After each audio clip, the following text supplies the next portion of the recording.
টমেটোর যে পরিচর্যাটা করতে হবে মূলত আইসেপের যে মাছটা আছে সেটার জন্য। আপনারা এটা আবার এ প্যাটাং বা অন্য কোনো মাছা এটা করেন না।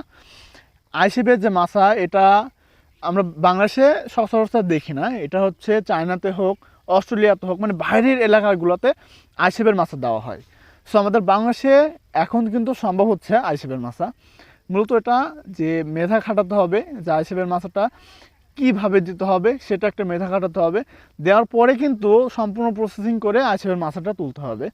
সো আইসেপের মাছা যে পরিচর্যা টমেটোর যে পরিচর্যাটা মূলত বাইরের দেশে করা হয়, বাংলাদেশে কিন্তু সেম পরিচর্যা করতে হয়।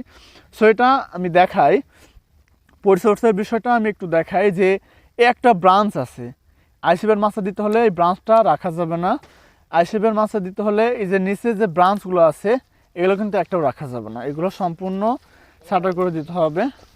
দেওয়ার পরে কিন্তু নিচের পাতা হালকা করে ভেঙে দিয়ে এটা হচ্ছে আমাদের পরিষ্কার করে দিতে হবে।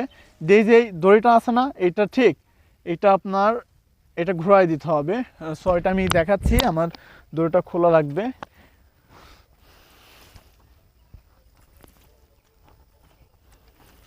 দড়িটি খোলার পরে যে কাজটি করতে হবে যে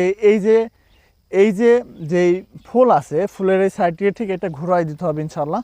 দিয়ে এই যে এটা ঘুরাই দিলে আইসেপের মাছে সিঙ্গেল তারে এটা কিন্তু উঠে পড়বে। দেওয়ার পরে কিন্তু আমাদের এটা এইভাবে রশিটা বেঁধে দিতে হবে। বেঁধে হওয়ার পূর্বে কিন্তু আমাদের আইসেপের মাছের যে পরিচর্যাটা টমেটোর সেটা কিন্তু হয়ে গেল ইনশাল্লাহ। সো এটা